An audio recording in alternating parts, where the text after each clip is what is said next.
go. Okay. Ladies and gentlemen, I'm looking both ways.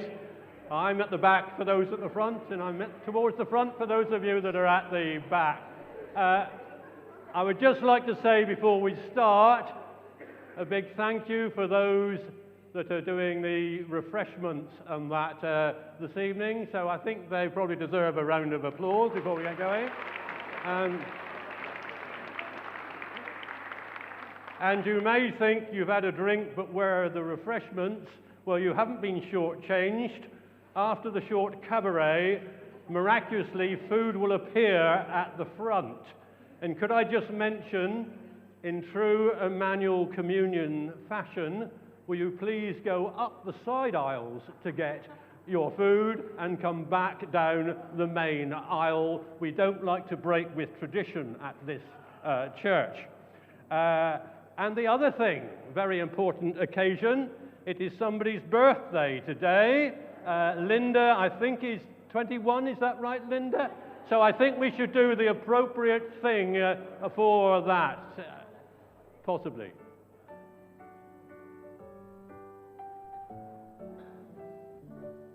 Happy birthday to you.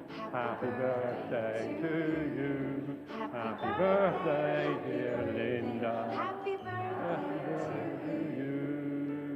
Hooray! Good on you, Linda. Good on you. So, that's great. Now, people, you have know that Ronald Dahl has the BFG. Colonel Saunders has the KFC. But here at Emmanuel, for the last 20 years, we've had the KFF. So, I invite you to take your seats, which many of you in good Church of England fashion have already done, as we discover what KFF is, as we say to Karl Freeman, this is your life. Come on, Dan.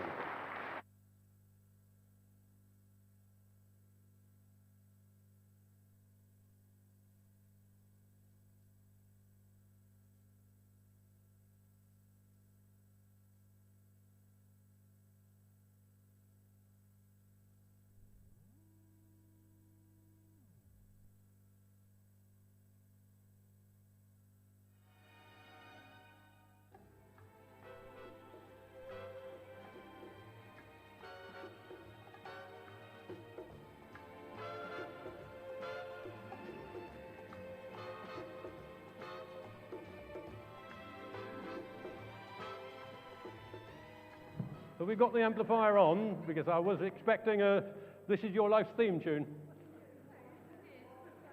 No? Never mind. Karl, some of these facts you may be aware of. For instance, you were born in Oxford on the 16th of March, 1957, to Sheila and Godfrey Freeman. And I think we had, when he was a medium man, there he is, the man himself. Right. You were the second child and became a brother to Mark. You were educated at Islip or Islip? Islip. We all slip. Right. Village Infant School. And wasn't he a lovely lad? He really was. And then went on to Dragon Prep School before moving on to receive a secondary education at St Edward's School, Oxford. Your next adventure was going to teacher training college at St Luke's, Exeter, graduating. Is he going to graduate? Yes, he's going to graduate. Wonderful. In 1980. Then I believe you and Nikki went back to the Dragon School to run the boarding house. And how many were in the boarding house? Was it 16. 16. Yeah. So you were mum and dad to them, were you? 16. That's lovely. And I'm sure they were very well behaved. Tearing up sick at 2 o'clock in the morning. Oh, it's what makes life worthwhile, doesn't it? Absolutely, absolutely. So, was that after you married or before? No, we moved in together before we were married. No. Yes, because you were married in 1981 in Exeter. I've got this in the wrong order. I'm sorry about that. I'm giving all the wrong messages here tonight. There we are. Right. Anyway, meanwhile, you have 3 lovely daughters that are also here tonight. On there, Katie born in 1984, Gemma 1986, and Sarah in 1989. There they are, absolutely lovely. They had snow then. We almost had snow here today, so that's very appropriate. And then I believe it was in 1988, your calling to the ordained ministry was confirmed, and you went to be trained at Whitcliffe Hall in Oxford. You were ordained in 1990 and then headed west. I wonder if you know this voice. Karl, have you got any robes? We ought to wear them if it's a confirmation service. Yes, it's your training incumbent, Nick the Vic, better known to most of us as recently retired Bishop of Plymouth, will now take the stage.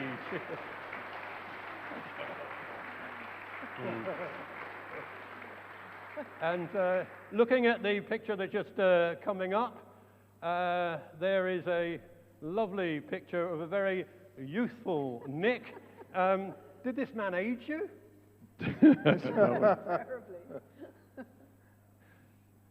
So I arrived at St Andrews in 1994, right. And Karl was one of the curates, Rod Thomas was the other, yeah. And we had quite a lot of fun together. I remember Karl cartwheeling up the aisle for one family service. Have you done that here? No, I haven't. I've often thought of it. Well, that's later tonight. Right.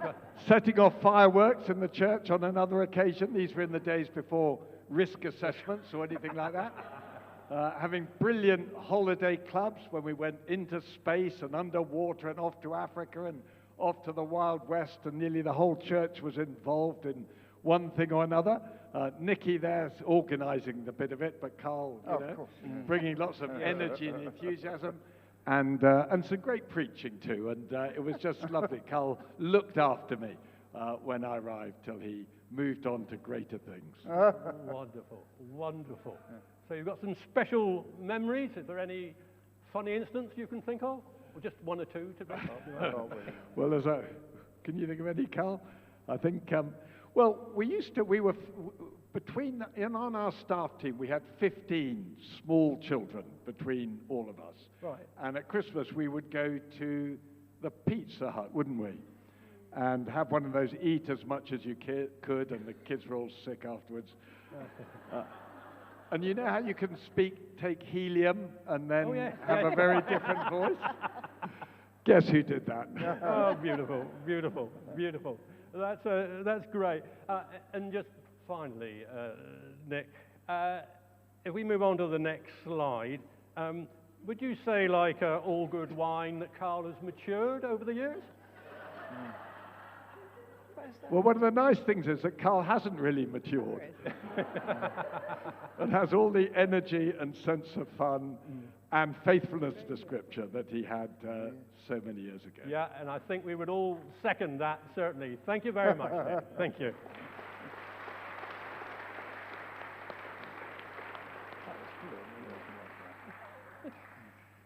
Now, there were other people from that stage of your life that you might remember. I wonder if you recognize this voice. As a new curate at St Andrews, I remember your advice to me on baptisms, and it was, take a firm purchase on the thigh.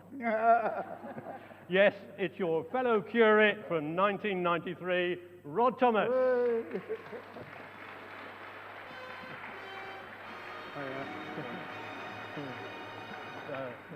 So how was it, Rod, being a curate with this man? Well, it was great. Karl taught me how to relax. When there was an interregnum at St Andrews, I was wandering through the church after a service one day, and I saw these people with a baby sort of looking lost. And I went up and said, can I help you?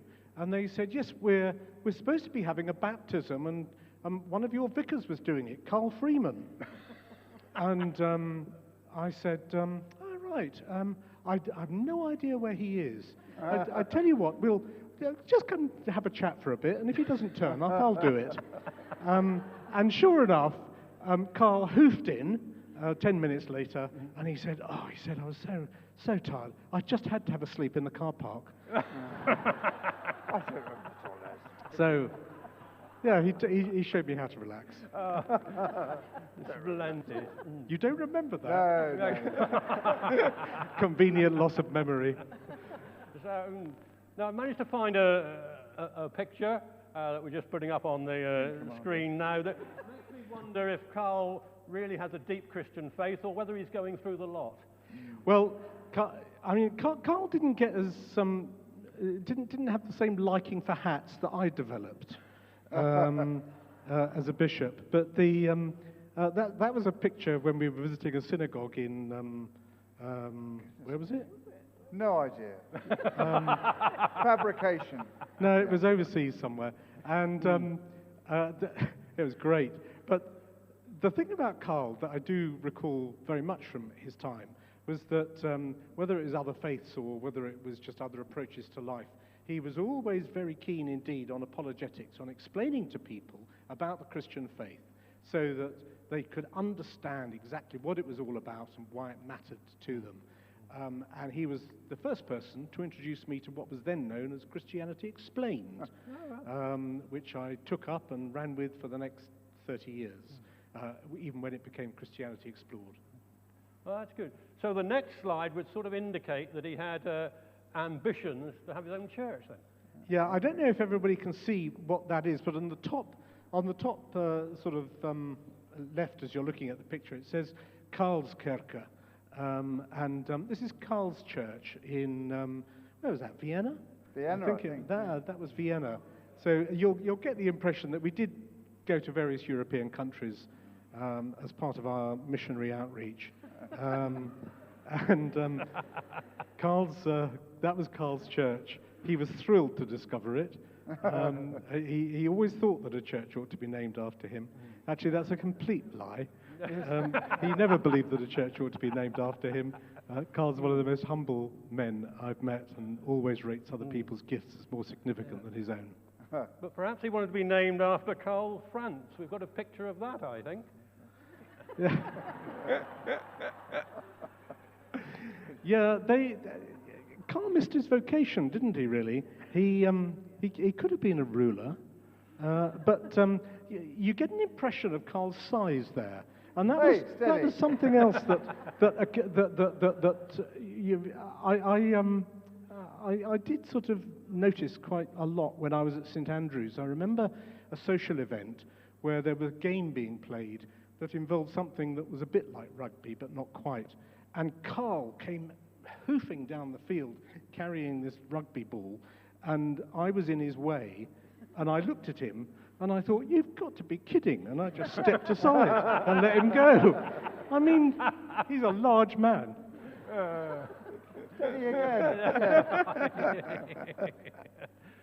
Well, Rod, you've obviously had a long and beautiful friendship with this man. Thank you very much for sharing. We have indeed. Well done.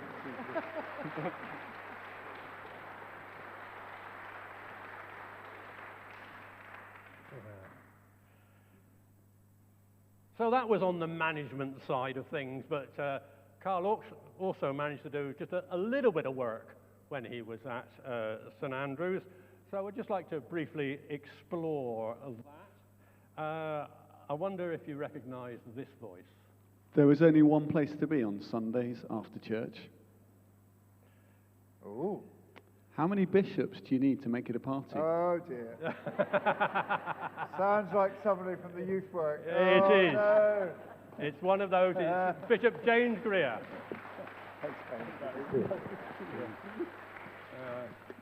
James, there he was. There were you in an inferior role at that point, but now you're his boss. Not for long. No, That's why he's retiring. the first thing you did was kick him out with it. No, first thing he did was resign. Lovely. Obviously, he had an influence on you. Could you unpack some of that, please? Yeah, well, Karl arrived and took over Fish Shop, and he organised us. He took us to a whole new level. Still got it. Still got all your notes in it. We had a great moment. A few of us on Facebook, started reminiscing about Karl, and here are a few quotes. Oh, also, Karl, you see, Andy and Katish. Andy and Katish's wedding. Tim got very confused and thought that was my wedding. Sorry. So this is one of the enthusiastic members of Fish Shop said this. I remember Karl and Nicky being obsessed with having Irish wolfhounds. I wonder, did they ever make it to be part of the family? Did you? No.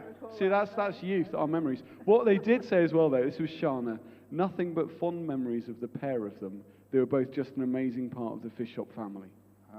And then Vicky Gregg, was Vicky Heard at the time, said, Dear Karl and Nicky, I just remember that smile, always that smile. It made such an impression on me as a sulky, overdramatic teenager to see the real joy of the Lord in a person. I remember Karl for that, and also his Bible teaching, which was so clear and easy to understand. I think he did some sort of Bible overview for us, which put things in place for me.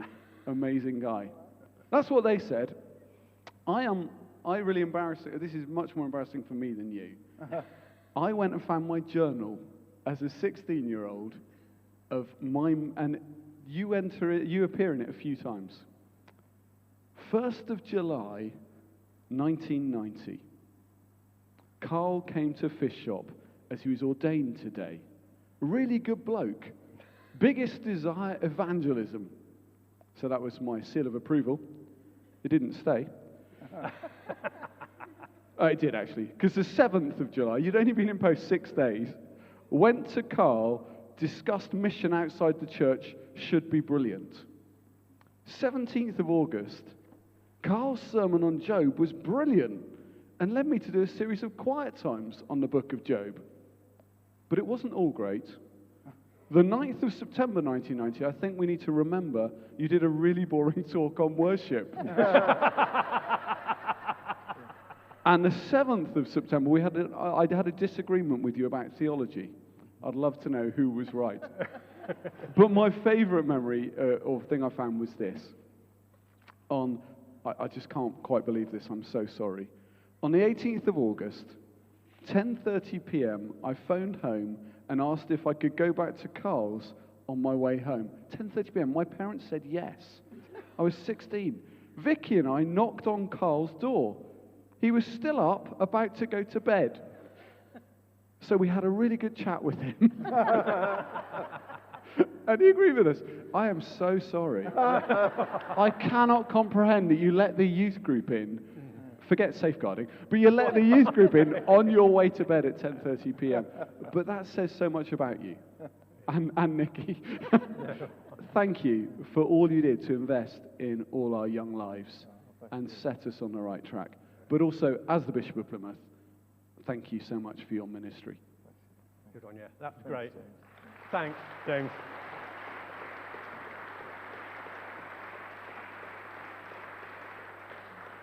Well, all good things must come to an end, and so you moved on from St Andrews in 1995 and were appointed chaplain at Marjohn's.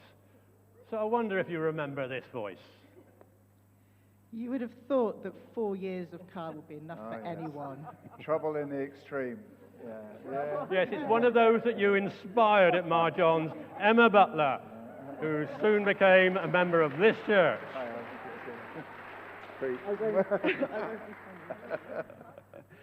Emma, you were at Marjohn's with Karl. What impact do you think he had on the students? Well, I think Karl and Nicky, firstly, are probably quite relieved that I'm talking about Marjohn's years, because they're somewhat different stories if we were doing Emmanuel years. But at Marjohn's, I wasn't a typical student. I was a mature student, and I had a couple of children, and that meant that we were sort of looked upon in a different way. On several occasions, people thought that I was Karl's wife and that the children were Karls. You're one of the grown-up ones. Yes, I was really happy when I came to Emmanuel and I was actually mistaken as his daughter on more than one occasion. Except when I got older, Yes. you got younger. I think I got younger. Mm. So the students, it was interesting to hear what was being said before about what Karl and Nikki were like at Fish Shop, because that impact he still had on students up at Marjohn's. There are students now who have come from Marjohn's, who they are now proper grown-ups with children that they're bringing up in the faith, that are youth leaders, that are worship leaders. There's ordained people from there who went on and actually did become like proper vicars with collars and dresses and things. And they were inspired by Karl, by Karl's teaching. I mean, I think we all know Revelation much better than any other group of people. 2 Timothy as well. Serpent Crusher, we still use those, and it keeps moving forward. These were there to inspire, to teach, so that people knew how to live in the way that God has asked us to live. And also by the way that Karl and Nikki have lived their lives. The way they treated other people, the way that they presented themselves has been an inspiration. I mean, I never quite will reach that standard, but it's something to aspire to. And at Marjohn's, that is how they were seen. No. That's enough of Special, yeah, right. Moving quickly on. Special memories. We've got a slide here of life at Marjohn's. Could you just explain that? So on the right, I think you are all really, really nice, because when Karl left Marjohn's, they kidnapped him. They hooded him, and he was at gunpoint taken from the chapel. And he had no idea what was going on. And I should imagine, was quite scared. The look on his face when they removed the hood was, yeah, he looked quite relieved that it was normal people that were in front of him. So I think so far, we won't talk about what comes later. No, so we won't far, talk about we've been really nice. In the middle, you can actually see, Tim you know what Hartman. it's like. This is Tim, yes, and Karl married Tim and Jenny here when he first started here. But you know what it's like at university. You have these young people who first moved away from home. That is actually when people are losing their faith. But people there were coming to Christ. They were becoming baptized. That, I'm really pleased I wasn't in there. That's the River Plym, being baptized in the River Plym. And yeah, that's Karl eating. Plenty of socials, still really good at that. The baptism, might I add, this guy was really, really adamant that it was to be in a river. And I think it was quite autumn or something. It was not warm. It was not and warm. I was frozen. And part of the symbolism of baptism is that you die with Christ before you rise with him. So I pushed him under, and he tried to come back up again. And I refused to let him up. I thought he could darn well see what it's like to die before he rises again. Yes, yes. Yeah, he's a youth leader. Yes. But I also have one very special memory. Now, I thought before that actually they're really lucky, because I can't really embarrass them with the stories I could embarrass them with now. But I realised that just by being nice to Karl, he is a really humble man, but just by being really nice to him would embarrass him more than anything that I could really say. Oh, no. And there was one occasion, as I say, I was the only sort of grown-up person in the chapel, and I had the only children. So when it came to things like Mothering Sunday, well, we didn't do it because I was the only mother, and so that would have been strange. And I was a single parent, so I didn't really do it either because I'm not giving my children things to go and get me things. It just seemed a bit weird. One week, happened to be Mothering Sunday, end of the service, Karl walked down through the chapel, picked some daffodils, came back, gave them to my girls to give to me. Thank you. Lovely. That painted a lovely picture. Thank you very much, Emma.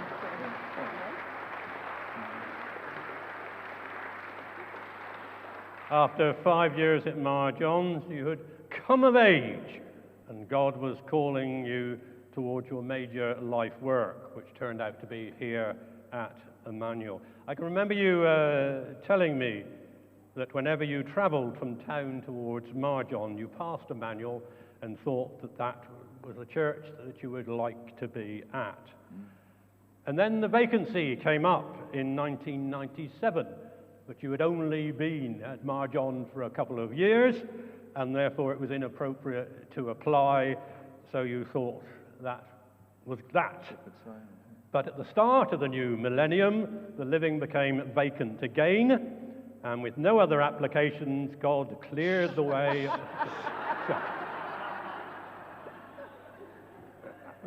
Thought I would just get it in. That's right.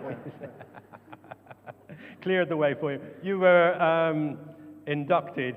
I always get that word mixed up with induced. No, I mustn't do that. You were inducted as the 14th incumbent on the 21st of September 2001. And 2 decades have gone since then, but I wonder how well you actually know KFF. So I thought I would just ask you a magnificent 7 questions, just to see how much you know of this man. So, is he left-handed or right-handed? If you think he's left-handed, put your hand up. If you think he's right-handed, put your hand up. And the answer is? And the answer is? Right-handed. Right-handed, right. One, rugby or football? Who thinks rugby? Who thinks football? And the answer is? There is no other game. Rugby only.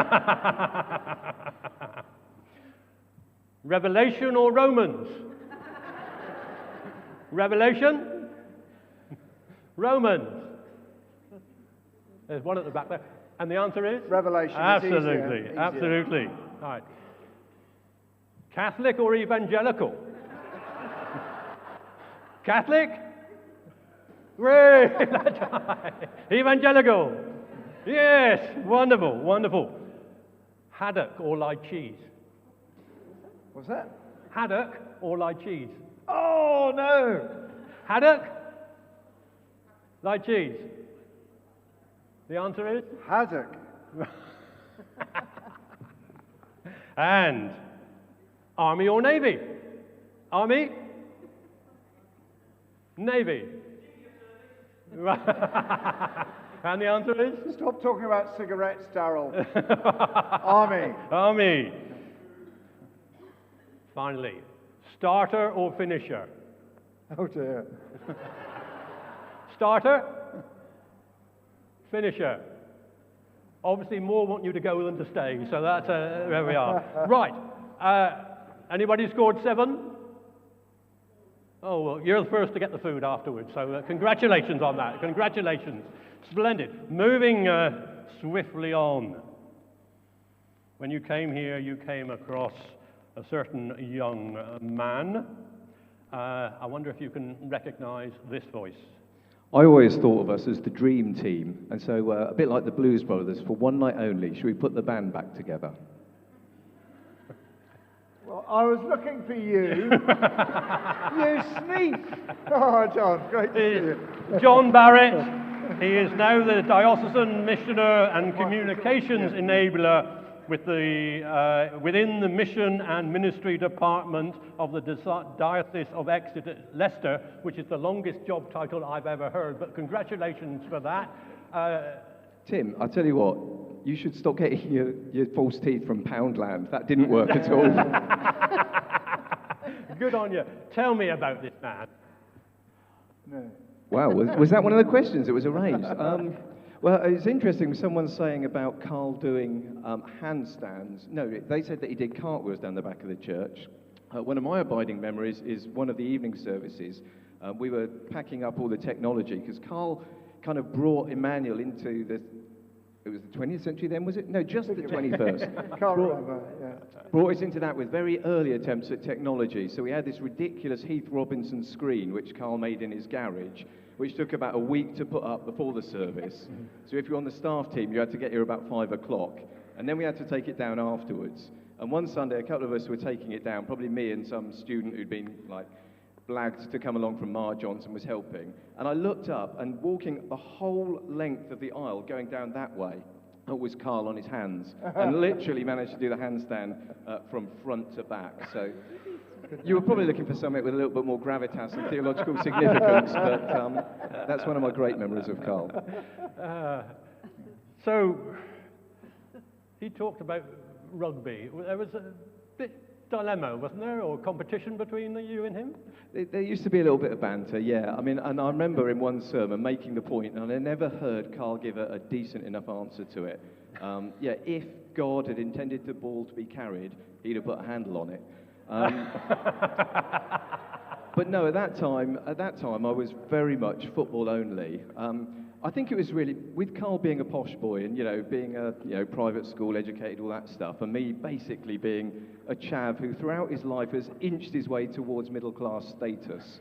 I was just trying to kind of do the other thing and put the case for football. But it's really all been kind of sabotaged by my son, Yes. who plays rugby. And so on the basis of that, by proxy, joining the army, yeah. by proxy, I've gone to loads and loads of rugby. And I now, although I went to see Plymouth Argyle play last night, and that was great, I'm actually a season ticket holder at Leicester Tigers. So I have kind of, in most ways, I've stayed very orthodox and all the rest of it, but that's been my sort of little departure into the world of heresy. Good for you, John. It is. And other areas of church life here that you remember that he impacted? Yeah, I mean, I remember this being the time that I was here, which was, I think I probably got here about 8-9 months after Karl did. And I remember it as being a really exciting time to be a part of Emmanuel. It was a real time, it felt to me like a real time of change and transition. We talked about the sort of the technology and stuff like that. The band in that corner was a sort of a new and quite funky, dangerous thing at the time.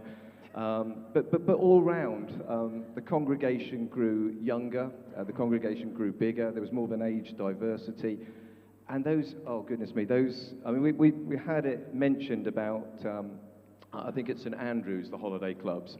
But by the time I got here, that Karl and Nikki and the girls had just turned it into an art form. And so the whole sort of probably 3-month period running up to one of these summer extravaganzas, if you went into the vicarage, the kitchen was just like a cottage industry with all these props being made. And everything kind of culminated in this fantastic week when we had so many kids coming along, kids from non-church families. And I can even remember some of the songs. Sing one. Yeah. Okay, so this isn't rehearsed. I tell you what, I'll do it once, and then that lot have all got to do it the second time. Oh, okay, so the one that I remember most was Secret Agents. Okay, and the song, I mean, I won't get the tune right, because I'm harmonising quite deliberately on my own. But I think it went something like, in a secret base, we're secret agents. In a secret base are we. In a secret base, we're secret agents. And we've lost our link with pause G. Very good. Good on you. Well played. So I'm now going to ask you all to accompany me because it's unfair that I had to do it. So this is your turn. So if you were there and you can remember the words, join in. If not, just kind of hum and la and do things like that. And if you're charismatic, do it in tongues and that'll be fine for this night. So join in. In a secret base, we're secret agents. In a secret base are we. In a secret base, we're secret agents. And we've lost our link with G.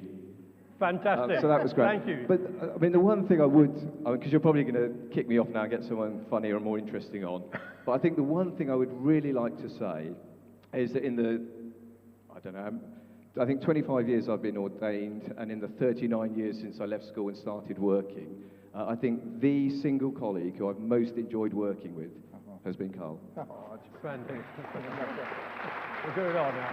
And fantastic. But just before you go, you're not a solo item. You have a family around you that also contributed to the life of the church when they were here. How are they all doing? Well, two of them, no, actually, of that little posse of 1, 2, 3, 4, 5, 6, 5 of them are here this evening, if you include me. Do they have legs? Do they have legs? Go on. Hooray!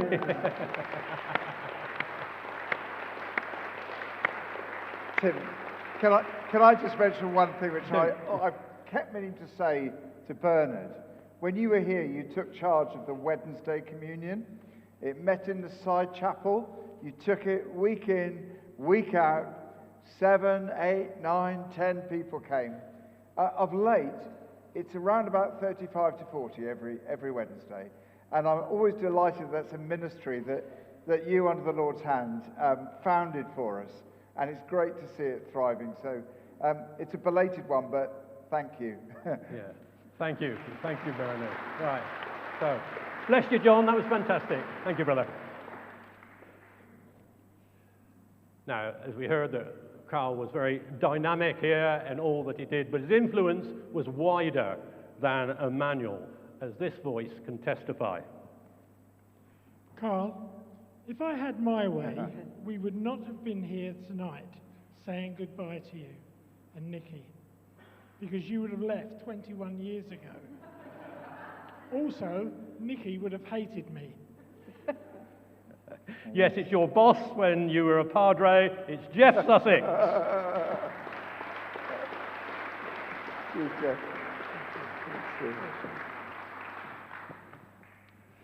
So, Jeff, at one point you were his boss, and then he became your boss.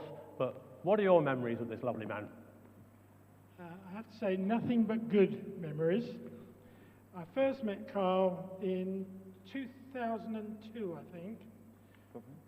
We went to I was new to the area, and I invited all the serving chaplains from the area to come for free lunch. So they all came. And the following year, we went on a map reading exercise. Oh, no. And I saw Karl, and I thought this guy might actually be good enough to be an army chaplain full time. And so I thought I'll have him on my team when we're doing the map reading. We got round the course after about 3 hours, and no one else was there apart from our team. They'd all got lost. When they got back, they accused us of cheating by removing all of the orienteering things. It was clearly because Karl was there and he was a much better map reader than any of us. And then the other thing that I remember mostly was, that evening we had a dinner night just for the chaplains, and we invited the chaplain general there.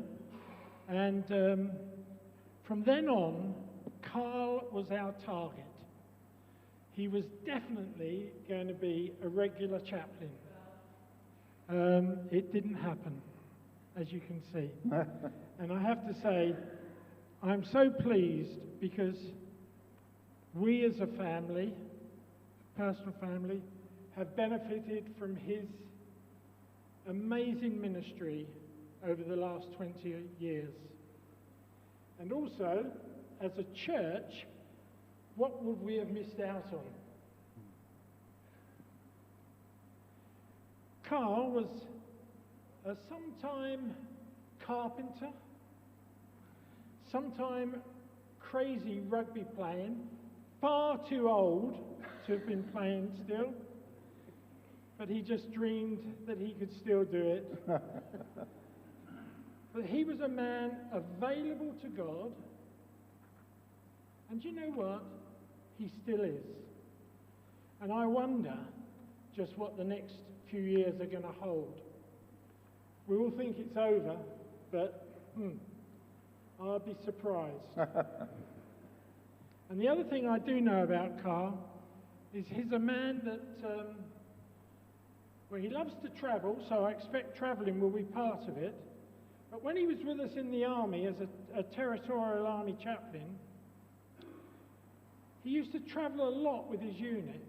A lot more, I have to say, than many regular chaplains.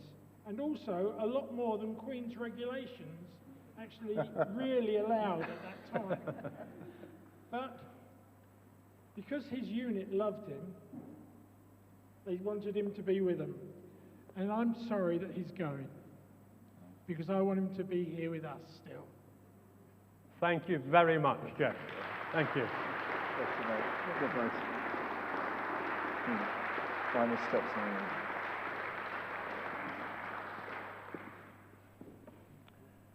And then in 2015, in recognition for your work as chaplain to the 29th Commandos... 29, sorry. Absolutely, I've fallen into that one. You were invited to Buckingham Palace to receive your MBE from the late Queen. And that's worth another round of applause, I think.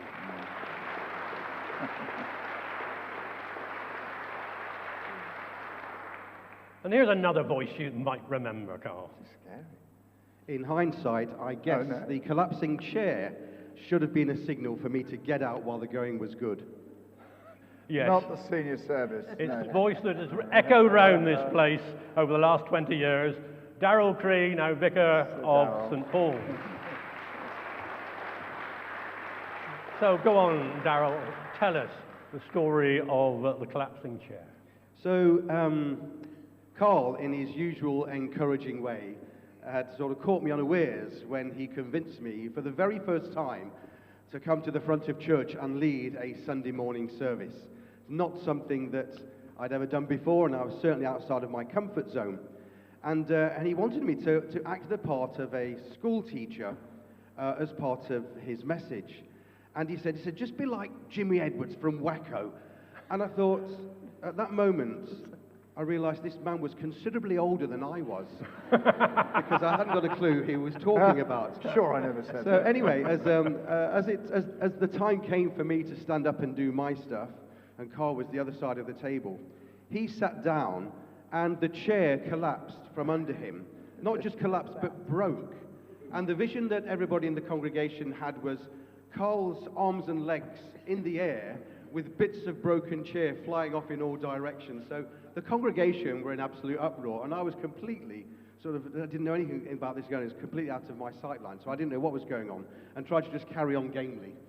No sympathy, they just laughed. They just laughed. I wasn't on duty that day either, so I couldn't help. Great, I remember it well, actually, Darrell, yeah. So I think Karl must have influenced your journey with Jesus. Can you just unpack that a little bit?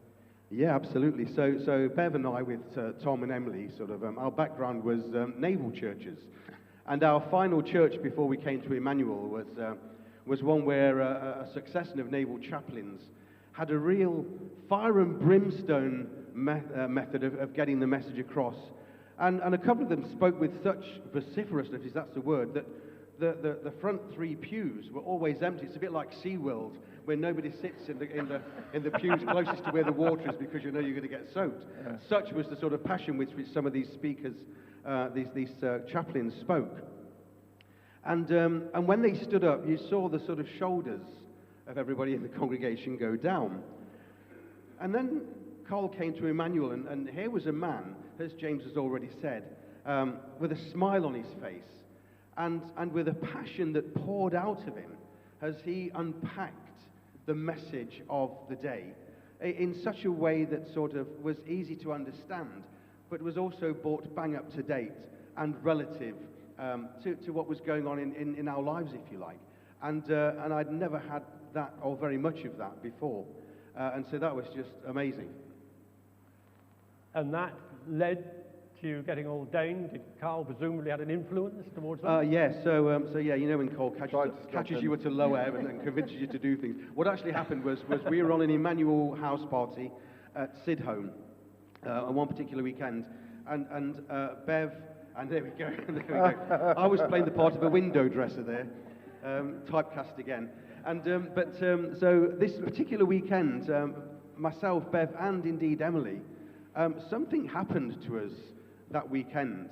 I'd always felt this need to be doing more for God. I always felt this draw to be doing more. And that weekend, particularly for me, it was a prayer said between one of the songs by the person leading the music worship that weekend, which was somebody called Catherine Liddon. Do you know her at all? but the prayer that she said just captured me like I'd never been captured before. And you know, within a week of coming back from Sidholme, I went to see Karl and I said, I need to talk to you. I said, something's happened. And he says, I've been waiting for this moment. And I still get emotional thinking about it now. And so everything just sort of went on from there, and Karl just encouraged. I went on to PGP course to learn the rudiments of sort of unpacking Bible messages and sort of Bible exposition. And then just in his usual way, just sort of encouraged me throughout that journey. Fantastic. Absolutely fantastic. Thank you very much. Briefly, just to go back to the chair. Oh. And I'm very glad. You can't keep a good vicar down. I'm very glad Rod mentioned Karl's size, because that chair had stood the test of time at Emmanuel. It was a vintage chair which had stood the test of time. Rigged. Until this time.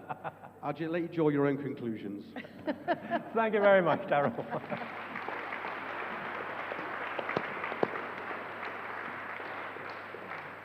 Now we're getting towards the end of our time travel adventure, but there's one more voice that you might recognize. I still haven't recovered my night vision from when you set off army-grade flares at a youth weekend away.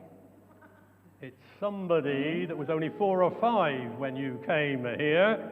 It's Emily Creed. I think we coalesced your brother as well, didn't we? Yeah. Probably. Yeah. Tell us a little bit about why you're here. So I was about 4 or 5 when Karl first came to Emmanuel, and I don't remember much, obviously, of that time, but I do remember thinking on one, I think it was your first sermon, I thought, gosh, this man's quite fun. Little did I know how much fun we would have as a church under Karl's leadership. What some of my fondest memories are, as already been mentioned, were the holiday clubs that we had in the summer. I remember waiting with Ernest to know what the theme was going to be and how we were gonna enter, because there were some crazy things that we did, like we crash landed on a plane, we slid down from a spaceship, and I always used to wait to see if Karl this year would remember his lines in the play. One year he did remember his lines perfectly, though, and that was when Karl was Chewbacca in the Star Wars themed one. And there you can see it there.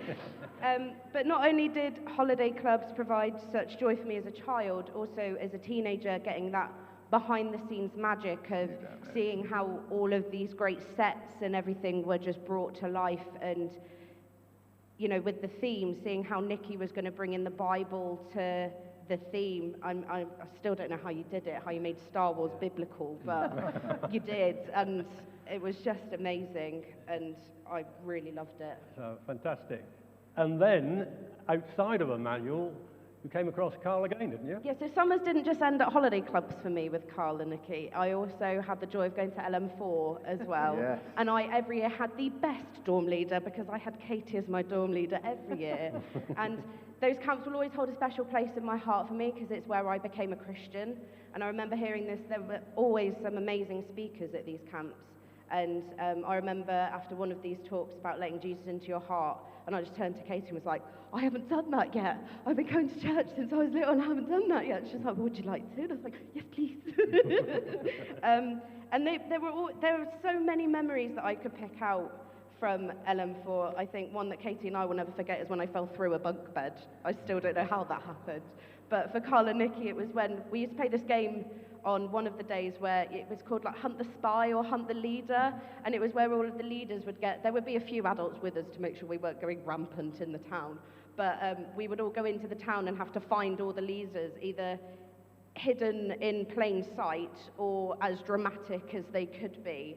And Karl and Nikki one year did decide to dress up as bin bags and sit next to some bins. In the bin bags.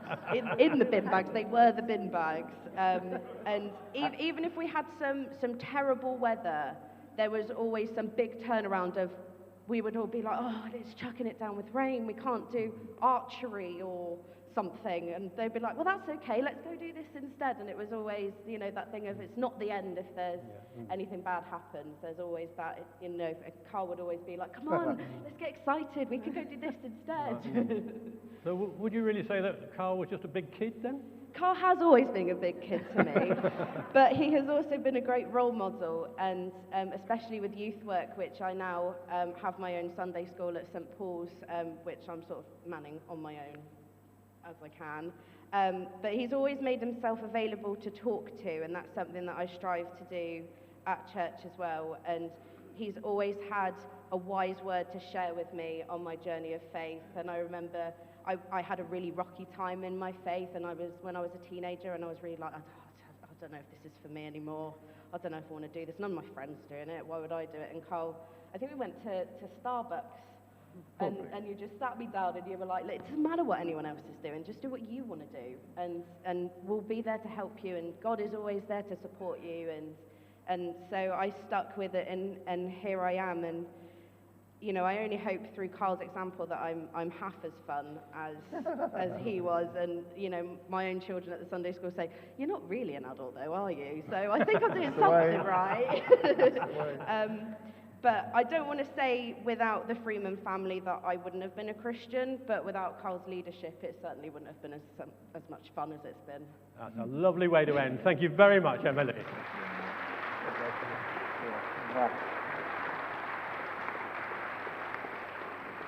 Now, there's a lot more that could be said, not least you made a prebendary in 2013 of Exeter Cathedral. What is a prebendary, Karl? I'm not quite sure. No. Really.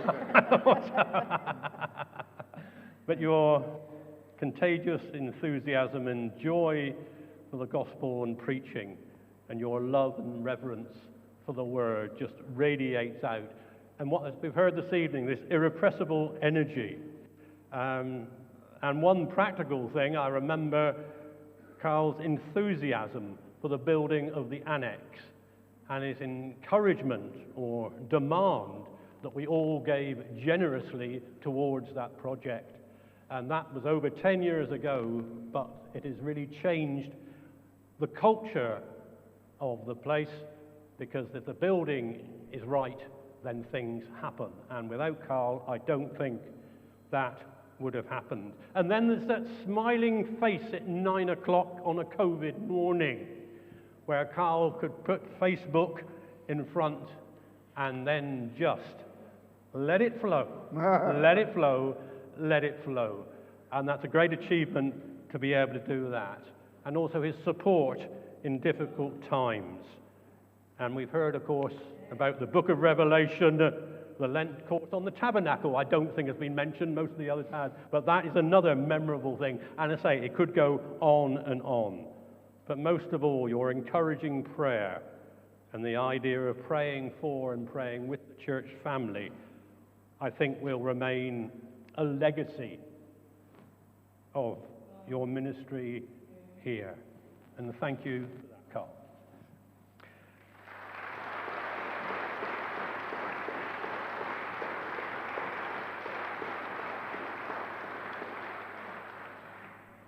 And on a personal note, it's been a privilege or fun, whatever the right word is, to work alongside you for more than 2 decades. And perhaps the best way I can think of our relationship is rather like a pair of gloves.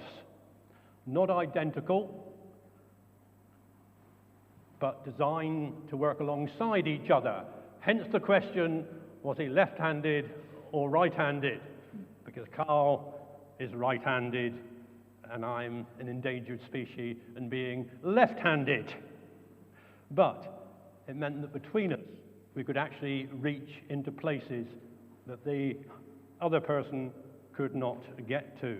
Especially when we fitted a lavatory in our new house, Tim. That was very good. Yes, I have a picture of Karl sitting on it, but I didn't think it was appropriate, actually. I'll do. Sometimes those gloves would be driving gloves with both hands on the wheel, moving forward together, just like the annex and the holiday clubs. Sometimes there would be boxing gloves as we approach things differently, but tonight is not the evening to elaborate on that. Sometimes there would be riggers' gloves as we worked on practical projects like the sound desk, the South Transept floor over there, or the Deaf Penny Memorial up the top there. Sometimes they were marigolds as we sorted out difficult situations.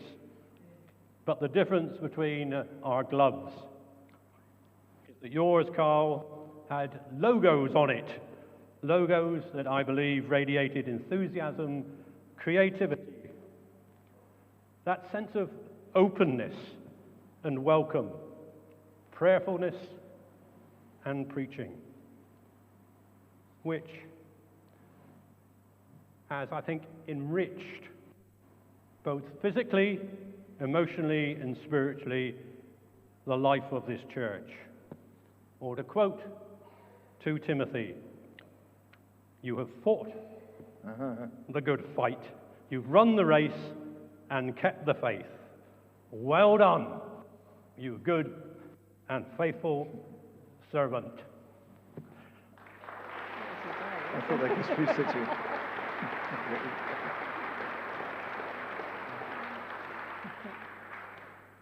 And I leave the final words to Compton School.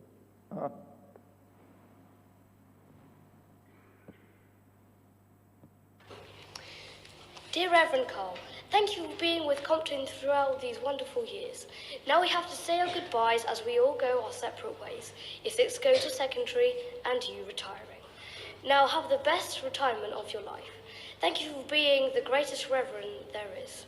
May God be with you all the way and lead you to the path of heaven. Reverend Karl, you've been an amazing vicar and teacher since day one, from throwing eggs to flying balloons across the hall. You have found amazing fun ways to teach us Christianity. All of us in Compton wish you a great retirement. Thank you. Me and many others can agree that we'll miss your silly jokes and special teachings, not to mention all the songs you've introduced us to. And I know I'm speaking for everyone at Compton, whether they're in or not, we'll miss you forever.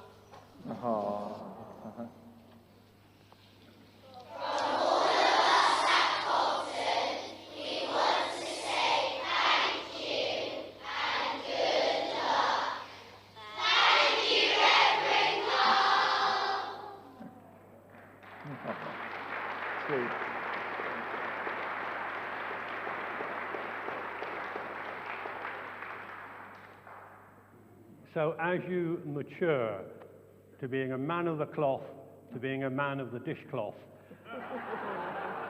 Karl, this is your life.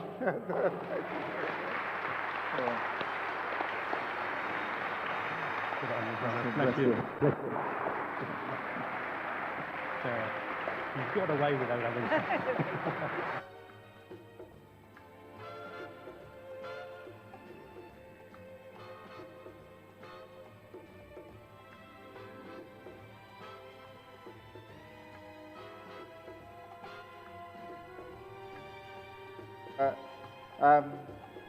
It goes without saying, without Nikki, very little of this would have happened. And she's just amazing.